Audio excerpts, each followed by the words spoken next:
Good morning, welcome to 6 TV. నేను ఆనంద్. అన్ని దినపత్రికల్లో ఉన్నటువంటి ప్రధాన అంశాలు ఒకసారి చూద్దాం. ముందుగా ఈనాడు దినపత్రికలో ఉన్నటువంటి ప్రధాన అంశాలు చూస్తే 2 బస్సులు బోల్తా 35 మందికి గాయాలు. కాకినాడ జిల్లా ఘటనలో ప్రైవేట్ ట్రావెల్ డ్రైవర్కు నిద్రమత్తు. విజయనగరం జిల్లా ప్రమాదంలో ఆర్టీసీ డ్రైవర్కు ఫిట్స్. అలాగే విజయనగరం జిల్లాలో బోల్తా పడిన బస్సు నుంచి ప్రయాణికులను బయటకు తీసుకొస్తున్న స్థానికులంటూ కూడా మనం ఒక కథనం చూడొచ్చు ఇక్కడ. రైట్, మరొక అంశం చూద్దాం. కిలో వెండి 3 లక్షలు అంటూ కూడా చూస్తూ ఉన్నాం. 3 నెలల్లో రెట్టింపైన ధర. ఇక ఈనాడులో ఒక వాణిజ్య విభాగం అంటూ కూడా ఒక కథనం వెలువడించినటువంటి అంశం చూస్తూ ఉన్నాం. అలాగే ఉద్యోగాలు ఇచ్చే స్థాయికి తెలుగువారు ఎదగాలి అంటూ కూడా ఒక అంశం చూడొచ్చు. దంపతుల్లో ఒకరు ఉద్యోగం, మరొకరు వ్యాపారం చేయాలి. ఏపీలో పెట్టుబడులు పెడితే స్వాగతిస్తాం, విదేశాల్లో వ్యాపారం చేస్తామన్నా సరే గైడ్ చేస్తాం. జ్యూరిక్ తెలుగు డయాస్పోరా సమావేశంలో ముఖ్యమంత్రి చంద్రబాబు వెల్లడి చేసినటువంటి ఒక అంశం చూస్తున్నాం. చంద్రబాబు ఏం చెప్తా ఉన్నారంటే, దంపతులు ఒకరు ఉద్యోగం చేయాలి, మరొకరు వ్యాపారం చేయాలి, ఉద్యోగాలు ఇచ్చే స్థాయికి తెలుగు వారు ఎదగాలంటూ కూడా, అంటే ఇక్కడే కాదు ఏపీలే అనే విషయం కాదు అని ఎక్కడా కూడా తెలుగు వారు ముందుండాలి అంటూ కూడా కితాబిచ్చినటువంటి సందర్భం మనం చూడొచ్చు. ఇంకో 4 రోజులే ఎల్ఆర్ఎస్ దరఖాస్తులకు 23 వరకు గడువు. ఆ తర్వాత క్రమబద్ధీకరణ, రుసుములు తడిసి మోపడంటూ కూడా మరొక అంశం చూడొచ్చు. దరఖాస్తులకు అంటే ఇంకో 4 రోజులు ఎల్ఆర్ఎస్ దరఖాస్తు చేసుకునే అవకాశంకి పొడిగించినటువంటి అంశం చూస్తూ ఉన్నాం. దాంతోపాటు దరఖాస్తులకు 23 వరకే గడువు. ఆ తర్వాత క్రమబద్ధీకరణ చేసి రుసుములు తడిసి మోపడం, అంటే రుసుములు పెంచేటువంటి అవకాశం కూడా ఇక్కడ క్లియర్గా కనిపిస్తా ఉంది. ఇక కమల దళపతిగా నితిన్ నబీన్ ఎన్నిక ఏకగ్రీవం. 45 ఏళ్లకి భాజపా పగ్గాలు. బీహార్లో పుట్టిన నేతకు తొలిసారి అవకాశం దక్కినటువంటి సందర్భం మనం చూడొచ్చు. ఇక మధ్యవర్తిత్వ నిర్వహణలో న్యాయవాదులది కీలక పాత్ర. హైకోర్టు న్యాయమూర్తి జస్టిస్ మానవేంద్రనాథ్ రాయ్ న్యాయవాదులకు శిక్షణ తరగతులు ప్రారంభం అంటూ కూడా మరొక అంశం చూడొచ్చు. ఇక మరొక అంశం షీప్ ఫుట్ రోలింగ్తో సత్ఫలితాలు అంటూ కూడా మరొక ప్రధాన అంశం ఇక్కడ చూడొచ్చు. ప్రధాన డ్యాం పనుల్లో వినియోగించండి. పోలవరం అధికారులకు విదేశీ నిపుణుల సూచనలు చేస్తున్నటువంటి మరొక అంశం చూడొచ్చు. ఇకపై ఉదయం ధాన్యం కొంటే సాయంత్రానికి నగదు జమ చేసి సందర్భం కూడా వీరు చూస్తూ ఉన్నారు. పౌర సరఫరాల శాఖ మంత్రి నాదెండ్ల మనోహర్ చెప్తున్నటువంటి మరొక అంశం చూడొచ్చు. స్పెయిన్లో ఘోర ప్రమాదం. పట్టాలు తప్పిన రైలును ఢీకొన్న మరో రైలు. నుజ్జునుజ్జైన 2 బోగీలు. 39 మంది దుర్మరణం, 159 మందికి గాయాలంటూ కూడా మరొక కథనం చూద్దాం. రైట్, ఇక సాక్షి దినపత్రికలో ఉన్నటువంటి ప్రధాన అంశాలు ఏమిటాయో మరొకసారి చూద్దాం. ఉచితం పోయింది, స్వచ్ఛందం బూటకం, పంటల బీమా ఫట్, చంద్రబాబు సర్కార్ నిర్వాకాలు, అన్నదాతల పాలిట శాపాలు, ఏపీని బ్లాక్ లో పెట్టేసిన ఇన్సూరెన్స్ కంపెనీలు అంటూ కూడా మరొక కథనం ఇక్కడ హైలైట్ గా చూడొచ్చు. ప్రభుత్వం పాత బకాయిలు చెల్లించకపోవడంతో బీమాకు నో. ప్రస్తుత రబీ సీజన్ లో స్వచ్ఛంద నమోదు పోర్టల్ ను ఓపెన్ చేయని కంపెనీలు. మన రైతులు ప్రీమియం చెల్లించేందుకు కూడా అవకాశం ఇవ్వని వైనమంటూ కూడా చూస్తా ఉన్నాం. ఇక గద్దెనెక్కగానే ఉచిత పంటల బీమాను అటకెక్కించిన చంద్రబాబు సర్కార్ అంటూ చూస్తా ఉన్నాం. రైతులను భాగస్వామ్యం చేసేందుకు అంటూ తెరపైకి స్వచ్ఛంద పంటల బీమా అంటూ కూడా చూస్తా ఉన్నాం. ఏడాది తిరగకుండానే స్వచ్ఛంద బీమాకు పాడకట్టిన బాబు సర్కార్. రైతులకు 3,500 కోట్లకు పైగా బీమా పరిహారం ఎగనామం అంటూ కూడా ఇక్కడ ఒక హైలైట్ హెడ్లైన్ మనం చూస్తా ఉన్నాం. పంటల బీమాకు బీమా ఫట్ అంటూ కూడా చంద్రబాబు గురించి మాట్లాడుతున్నటువంటి సందర్భం మనం చూస్తున్నాం. చంద్రబాబు సర్కార్ నిర్వాకాలు, అన్నదాతల పాలిట శాపాలంటూ ఏపీని బ్లాక్ లో పెట్టేసిన ఇన్సూరెన్స్ కంపెనీ అంటూ కూడా మనం ఇక్కడ చూడొచ్చు. ఇక మరొక అంశం చూస్తున్నాం. న్యూస్ రీల్ అంట, యువతిని మోసం చేసిన ఎస్ఐకి 10 ఏళ్ల జైలు శిక్ష అంటూ కూడా చూస్తా ఉన్నాం. యువతిని మోసం చేసిన ఎస్ఐకి 10 ఏళ్ల జైలు శిక్ష, 2,000 జరిమానా విధిస్తూ గుంటూరు 4 అదనపు జిల్లా సెషన్స్ కోర్టు న్యాయమూర్తి ఆర్ శరత్ బాబు సోమవారం తీర్పు వెలువరించారంటూ కూడా చూస్తా ఉన్నాం. ప్రైవేట్ ట్రావెల్ బోల్తా అంటూ కూడా మనం చూసాం. వినుకొండ బస్టాండ్లో తొక్కిసలాట. పల్నాడు జిల్లా వినుకొండ ఆర్టీసీ డిపోలో బస్సు ఎక్కేందుకు ఒకేసారి వందలాది మంది ప్రయాణికులు పోటీపడడంతో తొక్కిసలాట జరిగింది. ఈ ఘటనలో 4గురికి తీవ్ర గాయాలు జరిగినటువంటి పరిస్థితి ఇక్కడ కనిపిస్తా ఉంది. మరొక అంశం, ఆంధ్రజ్యోతికి భూ నజరానా అంటూ కూడా చూస్తా ఉన్నాం. 15 కోట్ల విలువైన ఏపీ హెచ్బి భూమి 50 సెంట్లు, ప్రభుత్వ భూమి 24 సెంట్లు కేటాయింపు జరిగిందంటూ కూడా ఇక్కడ రాస్తా ఉన్నారు. తొలుత విశాఖ పరదేశీ పాలెంలో విలువైన 74 సెంట్లు కేటాయింపు, అలాగే నిబంధనలకు విరుద్ధమని తేలడంతో 2020లో ఈ కేటాయింపు రద్దు, చంద్రబాబు ప్రభుత్వం వచ్చాక ఆ భూమికి బదులు మరో భూమి కోరిన ఆంధ్రజ్యోతి. దీంతో ఏపీహెచ్బి భూమి 50 సెంట్లు, ప్రభుత్వ భూమి 24 సెంట్లు కేటాయింపు.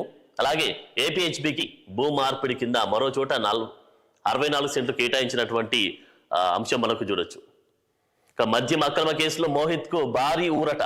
గతంలో ఇచ్చిన మధ్యంతర ఉత్తర్వు ముందస్తు బెయిల్ నిరవధిక పొడిగింపు, తదుపరి ఉత్తర్వులు జారీ చేసే అవకాశం అమల్లో ఉంటుందంటున్న సుప్రీంకోర్టు ధర్మాసనం. అలాగే కౌంటర్ కు మరో 2 నెలలు గడువు కోరిన సిట్ అసహనం వ్యక్తం చేసినటువంటి పరిస్థితి చూస్తా ఉన్నాం. ఇక ఉద్దేశపూర్వకంగా జాప్యం చేసేందుకు ఇలా చేస్తున్నారని మండిపాటు పడ్డారు. కాలయాపన కోసమే సిట్ పదే వాయిదాలు కోరుతుందని ఘాటు వ్యాఖ్యలు చేసినటువంటి పరిస్థితి ఇక్కడ కనిపిస్తా ఉంది. ఇక మరొక అంశం, వెండి 3 లక్షలు అంటూ కూడా మరొక కథనం ఇక్కడ మనం చూసాం. ఇక రోజుకు పెరుగుతుంది తప్ప తగ్గట్లేదు. అలాగే గోల్డ్ రేట్ అయినను వెండి కూడా సామాన్యుడు కొనలేనటువంటి స్థితికి చేరినటువంటి పరిస్థితి అయితే మనకు కనిపిస్తా ఉంది. బకాయిలు ఇవ్వరు, గౌరవ వేతనం పెంచరు, ఎంపీటీసీ జెడ్పీటీసీలకు మొండి చెయ్యి, ఎన్నికలప్పుడు పెంచుతామంటూ చంద్రబాబు పవన్ హామీ ఇచ్చినట్ట. దాంతోపాటు అధికారంలోకి వచ్చాక నిధులు ఇవ్వని టీడీపీ కూటమి సర్కార్ అంటూ చూస్తా ఉన్నాం. ఎంపీటీసీలకు 56 కోట్లు, జెడ్పీటీసీలకు 11 కోట్లు బాకీ. ఇక 19 నెలల గౌరవ వేతనం చెల్లించాల్సిన పరిస్థితి. ప్రతిపక్ష ప్రజాప్రతినిధులని అధికార పార్టీ నేతలకు కక్ష సాధింపు చర్యలు చేస్తా ఉన్నారు అంటూ కూడా ఒక కథనం మనం చూస్తా ఉన్నాం. ఇక మరొక అంశం, 18 లక్షల కోట్లకు అంటూ కూడా చూస్తా ఉన్నాం. భారత యుఏఈ నిర్ణయం కీలక రక్షణ భాగస్వామ్యం. భారత్ కు 5 లక్షల టన్నుల ఎల్ఎన్జి, ప్రధాని మోదీ నహ్యాన్ కీలక ఒప్పందాలు. యుఏఈ అధ్యక్షునికి మోదీ స్వాగతం పలికినటువంటి ఇమేజ్ మనం చూస్తా ఉన్నాం. ఆత్మీయ ఆలింగనం, ఒకే కారులో ప్రయాణం, పలు అంశాలపై గంటకు పైగా చర్చలు జరిపినటువంటి సందర్భం చూస్తా ఉన్నాం. సో యుఏఈ అధ్యక్షుడు కొద్దిసేపు ఉన్నను చాలా ఒప్పందాలపై, కీలక ఒప్పందాలపై సంతకాలు చేయడం, దాంతోపాటు ఎన్నో వాటి గురించి డిస్కస్ చేయడం జరిగినటువంటి పరిస్థితి మనకు కనిపిస్తూ ఉంది. రైట్, ఇక వెలుగు దినపత్రికలో ఉన్నటువంటి ప్రధానాంశాలు చూస్తా ఉన్నాం. సిల్వర్ 3 లక్షలు అంటూ కూడా మెయిన్ హెడ్లైన్స్ మనం చూస్తా ఉన్నాం. సో రోజుకి ఈ యొక్క సిల్వర్ డిమాండ్ కానీ, బంగారం డిమాండ్ కానీ పెరుగుతూ ఉంది, తరగట్లేదు. తల్లులకు తొలి పూజ, మేడారంలో వనదేవతల కొత్త గద్దెలు ప్రారంభించిన సీఎం రేవంత్. కుటుంబ సభ్యులతో కలిసి మొక్కులు చెల్లింపు, మనవడితో కలిసి తల్లులకు తులభారం, బంగారం సమర్పణ, భక్తులను పలకరిస్తూ షేక్ హ్యాండ్. సీఎం, మంత్రులు సహా అధికారులకు పట్టుబట్టలు పెట్టిన మంత్రి సీతక్క అంటూ కూడా చూస్తా ఉన్నాం. సో మొత్తానికైతే రేవంత్ రెడ్డి కుటుంబ సమేతంగా మేడారంలో వనదేవతల కొత్త గద్దెలు ప్రారంభించారు. ఇక్కడ మనం చూస్తా ఉన్నాం. తులభారం ఇచ్చినటువంటి పరిస్థితి ఇక్కడ కనిపిస్తుంది ఇమేజ్ లో. రైట్, మొత్తానికైతే మంత్రులు సీఎం రేవంత్ కలిసి మేడారంలో వనదేవతల కొత్త గద్దెలు ప్రారంభించారు. కుటుంబ సభ్యులతో కలిసి మొక్కులు చెల్లించారంట. మనవడితో కలిసి తల్లులకు తులభారం, బంగారం సమర్పణ అంటూ కూడా ఇక్కడ చూస్తా ఉన్నాం. ఇక దావోస్కు సీఎం వరుసగా 3వ WEF సదస్సుకు హాజరు. నేటి నుంచి దిగ్గజ కంపెనీల సీఈఓలతో భేటీ, ఎలక్ట్రానిక్స్, సెమీ కండక్టర్ రంగాలపై దృష్టి, ప్రపంచ వేదికలపై Telangana rising, vision 2047 document presentation అంటూ కూడా ఇక్కడ చూస్తా ఉన్నాం. దావోస్కు సీఎం రేవంత్ 3వ WEF సదస్సుకు హాజరయ్యారు. ఎన్నో పెట్టుబడుల కోసం, అలాగే ఇప్పటివరకు తీసుకొచ్చినటువంటి పెట్టుబడులు, దాంతోపాటు ఇంకా ఫ్యూచర్లో మనకు తెలంగాణ రైజింగ్ 2047 డాక్యుమెంట్ ప్రెజెంటేషన్ కూడా ఇచ్చారు. విజన్ 2047 సంబంధించి రోజు తెలంగాణ డెవలప్ అవుతా ఉంది. రోజు దీన్ని ఎలా డెవలప్ చేయాలి, పెట్టుబడులు ఎలా క్రియేట్ చేయాలి, దాంతోపాటు నిరుద్యోగం విషయంలో కావచ్చు, తెలంగాణలో ఉన్నటువంటి మౌలిక వసతులు ప్రపంచ దేశాలకు తెలియపరిచేటువంటి ఉద్దేశంతో కూడా సీఎం రేవంత్ వరుసగా 3వ WEF సదస్సుకు హాజరైనటువంటి పరిస్థితి ఇక్కడ కనిపిస్తా ఉంది. ఇక ఎన్నో పెట్టుబడులు తెలంగాణకు ఇప్పటివరకు ఈ గత కొద్ది నెలలుగా కాంగ్రెస్ గవర్నమెంట్ వచ్చినటువంటి కొద్ది నెలలుగా ఎన్నో సదస్సులకు హాజరయ్యారు. దాంతోపాటు ఎన్నో పెట్టుబడులు కూడా తెలంగాణకు వచ్చాయి. సో గారు ఫ్యూచర్లో కూడా వచ్చేటువంటి అవకాశం ఉంది కాబట్టి తెలంగాణను ఏ విధంగా డెవలప్ చేయాలనేటువంటి దృఢ సంకల్పంతో ముందుకెళ్తున్నటువంటి పరిస్థితి ఇక్కడ కనిపిస్తా ఉంది. ఇక మరొక అంశం, స్పీకర్కు సుప్రీం నోటీసులు, పార్టీ ఫిరాయింపుల వ్యవహారంలో ఏలేటి పిటిషన్పై విచారణ. ఇప్పటికే బీఆర్ఎస్ నేతలు దాఖలు చేసినటువంటి ఇతర పిటిషన్లతో జత చేసిన బెంచ్ అంటూ కూడా స్పీకర్కు సుప్రీంకోర్టు నోటీసులు ఇచ్చినటువంటి అంశం ఇక్కడ చూడొచ్చు.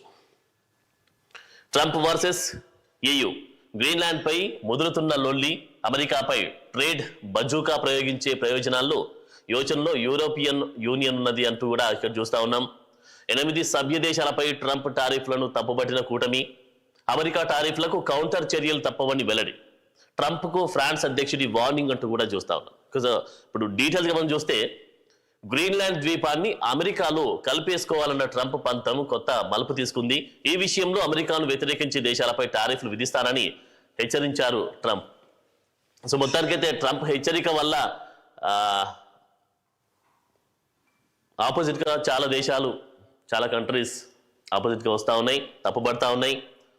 దాంతోపాటు అన్నట్లుగానే EUలోని డెన్మార్క్ లో సహా 8 దేశాలపై 10% సుంకాలు విధించి ఫిబ్రవరి 1 నుంచి అమలు చేస్తామని ప్రకటించారు. సో రోజు రోజుకి కొత్త కొత్త ఆలోచనలతో, కొత్త కొత్త టారిఫ్లతో ట్రంప్ అయితే ముందుకు వస్తూ ఉన్నారు. ప్రపంచ దేశాలు కూడా కొత్త కొత్త ఆలోచనతో కూడా ముందుకు వస్తుంది. ఎందుకంటే అమెరికా అగ్ర రాజ్యం, అమెరికా దిగ్గజ రాజ్యం, ప్రపంచ దేశాలను శాసించేటువంటి రాజ్యం కాబట్టి దాంట్లో నుంచి బయటకు రావాలనేటువంటి సంకల్పం కూడా ఆలోచిస్తూ ఉంది. ఎందుకంటే 200% సుంకాలు, 50% సుంకాలు, 100% సుంకాలు, ఇప్పుడు లేటెస్ట్గా 8 దేశాలకు 10% సుంకాలు విధించి ఫిబ్రవరి నుంచి అమలు చేసేటువంటి కార్యాచరణ రూపొందించారు ట్రంప్. సో మొత్తానికైతే ప్రపంచ దేశాలు అయితే ఏకతాటిపైకి వచ్చే అవకాశం కనిపించవచ్చు. దాంతోపాటుగా ఫర్దర్గా ఎవరికి వారు, ఏ దేశం వారు కొత్త కొత్త నిర్ణయాలతో ముందుకెళ్లే అవకాశం కూడా కనిపిస్తూ ఉంది. సో మరి చూద్దాం ఫ్యూచర్లో ఎలా ఉంటుందో. ఇక కుమ్రవెల్లి బండారి మయం అంటూ కూడా ఇక్కడ చూస్తా ఉన్నాం. మల్లన్న క్షేత్రం కుమ్రవెల్లి మల్లన్న బ్రహ్మోత్సవాల్లో భాగంగా ఆదివారం పెద్దపట్నం అగ్నిగుండాల కార్యక్రమాన్ని ఘనంగా నిర్వహించారు. ఇందులో భాగంగా ఆలయ తోటబావి వద్ద 25 వరుసల పెద్దపట్నం వేశారంట. ఇక సమిధుల కాల్చి అగ్నిగుండాలు నిర్వహించారు. అనంతరం స్వామివారి ఉత్సవ విగ్రహాలను గర్భగుడి నుంచి ఊరేగింపుగా పెద్దపట్నం వద్దకు తీసుకొచ్చి కళ్యాణం జరిపించారు. అర్చకులు ఉత్సవ విగ్రహాలతో పెద్దపట్నం అగ్నిగుండాలు దాటారు. తోటబావి వద్ద భక్తులు పసుపు చల్లుకోవడం, ఆలయ ప్రాంగణం, రాజగోపురం మొత్తం బండారిమయమైపోయింది అన్నట్టుగా ఇక్కడ కథనం చూస్తా ఉన్నాం. ఇమేజ్లో చూస్తున్నాం క్లియర్గా. రైట్, ఫోన్ ట్యాపింగ్ కేసులో హరీష్ కు నోటీసులు. ఇలా ఉదయం 11 గంటలకు హాజరు కావాలని సిట్ ఆదేశించింది. చాలామందికి కేటీఆర్ని కూడా ఇన్వెస్టిగేషన్ చేసినటువంటి సందర్భం చూసాం.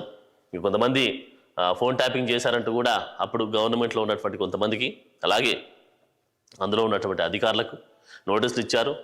ఫోన్ ట్యాపింగ్ జరిగింది, చేశారంటూ కూడా ఇన్వెస్టిగేషన్ చేశారు. దాంతోపాటు ఇప్పుడు హరీష్ రావుకు కూడా నోటీసులు పంపించారు. సో ఏం జరిగింది ఏంటి అనేది డీటెయిల్గా మనం చూస్తే, చక్రధర్ గౌడ్ ఫోన్ ట్యాపింగ్ వ్యవహారంలో విచారణ, ఐన్యూస్ మాజీ ఎండి శ్రవణ్ రావుతో కలిసి హరీష్ ట్యాపింగ్ కు పాల్పడినట్లు ఆధారాలు, శ్రవణ్ రావును మరోసారి విచారించే అవకాశం కనిపిస్తా ఉంది అంటూ కూడా చూస్తా ఉన్నాం. సో శ్రవణ్ రావు ఇచ్చినటువంటి విచారించినటువంటి సందర్భంలో వెల్లడించినటువంటి ప్రతి అంశాన్ని కూడా సిట్ ఫోన్ ట్యాపింగ్ కేసులో సిట్ ముందడుగు వేస్తుంది. దాంతోపాటు ఫోన్ ట్యాపింగ్ ఎవరెవరి మీద చేశారు, వాళ్ళ గవర్నమెంట్లో ఉన్నటువంటి వాళ్ళ మీద కూడా చేశారు, ప్రతిపక్షంలో ఉన్నటువంటి వాళ్ళ మీద కూడా చేశారంటూ కూడా వాళ్ళ గతంలో ఉన్నటువంటి గవర్నమెంట్లో ఉన్నటువంటి వారికి నోటీసులు ఇచ్చారు. దాంతోపాటు ఎవరెవరి మీద చేశారు ఇంకా అంటూ కూడా కూపి లాగుతా ఉన్నారు. లాగుతా ఉంటే హరీష్ రావుకి లేటెస్ట్గా నోటీసులు పంపించారు. ఫోన్ ట్యాపింగ్ కేసులో కీలక పరిణామం చోటు చేసుకుంది. బీఆర్ఎస్ ఎమ్మెల్యే హరీష్ రావుకు సిట్ సోమవారం నోటీసులు జారీ చేసింది. మంగళవారం ఉదయం 11 గంటలకు జూబ్లీహిల్స్ పోలీస్ స్టేషన్లోని సిట్ కార్యాలయంలో విచారణకు హాజరు కావాలని ఆదేశించింది. ఇక సోమవారం నార్సింగ్లోని హరీష్ నివాసానికి సిట్ అధికారులు వెళ్ళగా ఆ టైంలో ఆయన సొంత నియోజకవర్గం సిద్దిపేట పర్యటనలో ఉన్నారు. దీంతో అధికారులు నోటీసులు కాపీలను సిబ్బందికి ఇచ్చారంట. సిద్దిపేట ఎమ్మెల్యే అభ్యర్థిగా పోటీ చేసిన రియల్ ఎస్టేట్ వ్యాపారి చక్రధర్ గౌడ్ ఫోన్ ట్యాపింగ్ వ్యవహారంలో హరీష్ రావును సిట్ విచారిస్తున్నట్టు తెలిసింది. ఎవరైతే తన సొంత నియోజకవర్గంలో ఉన్నటువంటి చక్రధర్ గౌడ్ ఎవరైతే ఉన్నారో ఆపోజిట్గా వచ్చినటువంటి హరీష్ రావుకి ఆపోజిట్గా వచ్చినటువంటి నామినేషన్ వేసినటువంటి చక్రధర్ గౌడ్ ఆయన ఫోన్ కూడా ట్యాపింగ్ చేశాడు అంటూ కూడా ఒక కథనం వెలువడించింది. దాంతోపాటు దాన్ని ఇంకా చక్రధర్ గౌడ్ ఫోన్ ట్యాపింగ్ చేశారా లేదా అనేటువంటి వివరాలు లాగేందుకు ఈరోజు హరీష్ రావుని 11 గంటలకు సిట్ అధికారులు పిలిచారు. దాంతోపాటు చక్రధర్ గౌడ్ ఇచ్చిన ఫిర్యాదు ఆధారంగా హరీష్ రావు అనుచరులను పంజగుట్ట పోలీసులు గతంలోనే అరెస్ట్ చేశారు. సిట్ కూడా వారి స్టేట్మెంట్ రికార్డ్ చేసినట్టు తెలిసింది. ఐనిస్ మాజీ ఎండీ శ్రవణ్ రావుతో కలిసి హరీష్ రావు ఫోన్ ట్యాపింగ్కి పాల్పడినట్లు సిట్ ఆధారాలు సేకరించింది. ఈ క్రమంలోని హరీష్ రావుకు నోటీసులు జారీ చేసింది. కాగా ఫోన్ ట్యాపింగ్ కేసులో ప్రధాన నిందితులైన ఎస్ఐబి మాజీ చీఫ్ ప్రభాకర్ రావు సహా నిందితులైన మాజీ పోలీస్ అధికారుల వాంగ్మూలాలు, ఇక టెలికాం సర్వీస్ ప్రొవైడర్ల నుంచి అందిన 618 నంబర్లకు చెందిన ఫోన్ ట్యాపింగ్ లిస్ట్ ఆధారంగా సిట్ దర్యాప్తు చేస్తుంది. ఏ కేసులో బీఆర్ఎస్ మాజీ ఎమ్మెల్యేలు చిరుమర్తి లింగయ్య, జైపాల్ యాదవ్ను ఇప్పటికే విచారించింది. ఓకే, చిరుమర్తి లింగయ్య స్టేట్మెంట్ తీసుకుంది. దాంతోపాటు జైపాల్ యాదవ్ స్టేట్మెంట్ కూడా రికార్డ్ చేసింది. దాంతో పాటుగా జైపాల్ యాదవ్ను ఇప్పటికే విచారించింది. వాళ్ళ నియోజకవర్గాల్లో ప్రత్యర్థులు సహా వ్యాపారవేత్తల ఫోన్ ట్యాపింగ్ వివరాలు సేకరించిందట. ఓకే, ఆ నియోజకవర్గంలో ఏమైనా ఫోన్ ట్యాపింగ్ చేశారా అంటూ కూడా కూపిలాగే ప్రయత్నం చేసింది. చూద్దాం, ఇవాళ హరీష్ రావు 11 గంటలకు హాజరు కావాలని సిట్ అయితే ఆదేశాలు జారీ చేసి మరి హాజరవుతారా లేరా అనేది చూద్దాం. ఇక నాగోబా కిటకిట. ఆదిలాబాద్ జిల్లా కేస్లాపూర్లో నాగోబా జాతరకు భక్తులు భారీ సంఖ్యలో తరలివచ్చారు. బేటింగ్ అనంతరం 200 మంది కొత్త కోడళ్లు నాగోబాతో పాటు సతిక్ దేవతలను దర్శించుకొని పెద్దల ఆశీర్వాదం తీసుకున్నారు.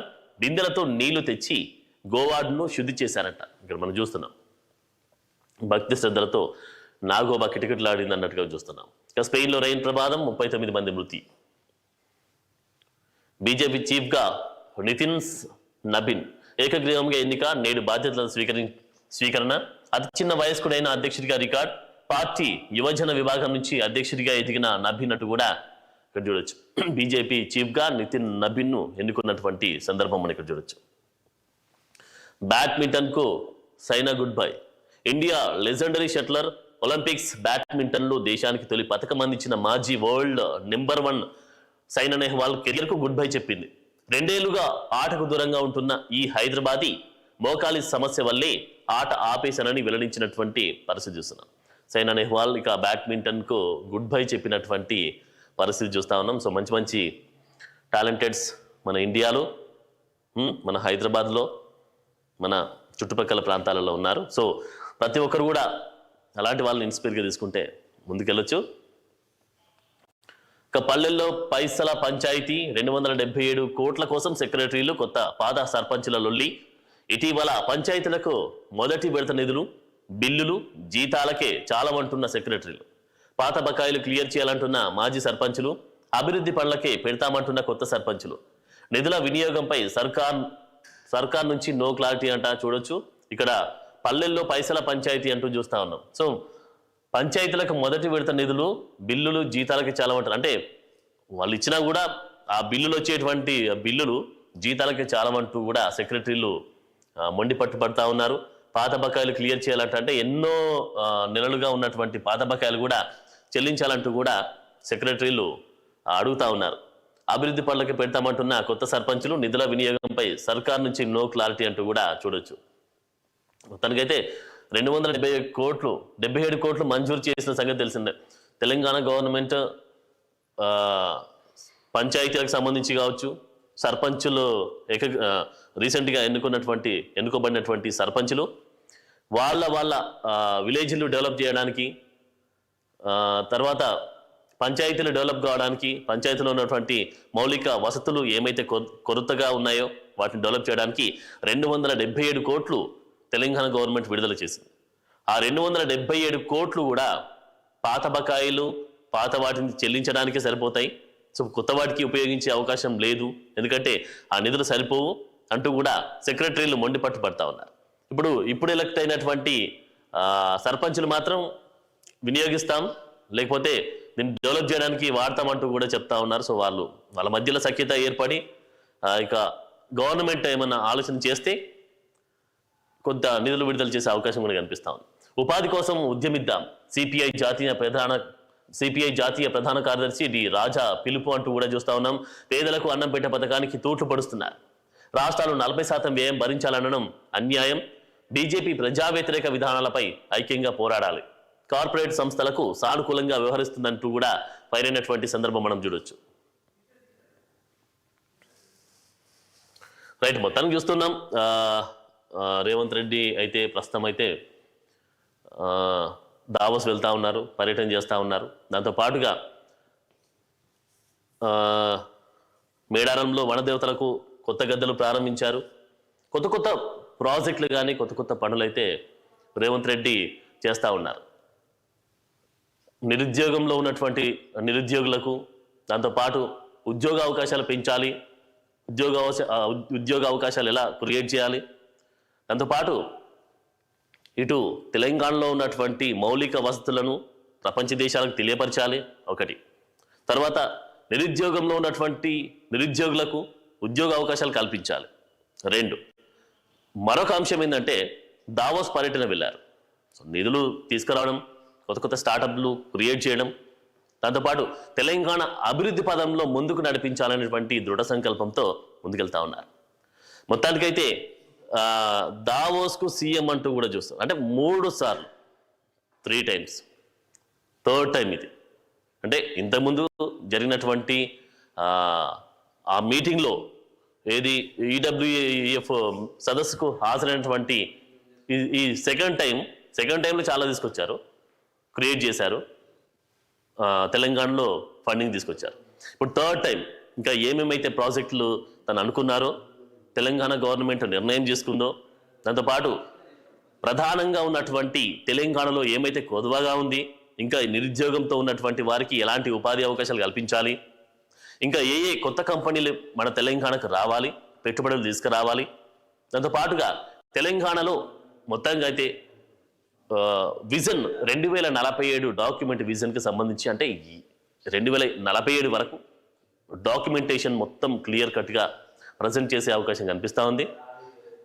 ఆ ప్రజెంటేషన్లో ఏమేమైతే వాళ్ళు అనుకున్నారు, తెలంగాణ గవర్నమెంట్, కాంగ్రెస్ గవర్నమెంట్ ఉన్నటువంటి ఈ గవర్నమెంట్ ఏమైతే వాళ్ళ విజన్కి సంబంధించినటువంటి ప్రజెంటేషన్ చేశారో, సో దానికి సంబంధించినటువంటి నిధులే కావచ్చు, దానికి సంబంధించినటువంటి కంపెనీల అంటే సిఇఓలతో, ఇప్పుడు నేను దిగ్గజ కంపెనీల సిఇఓలతో భేటీ అయినటువంటి సందర్భం మనం చూస్తాను. సో ఈ సిఇఓలకు సంబంధించినటువంటి ప్రతి కంపెనీలు తెలంగాణకు రావాలి, పెట్టుబడులు పెట్టాలనేటువంటి ఆలోచనతో అయితే ముందుకెళ్తా ఉన్నారు.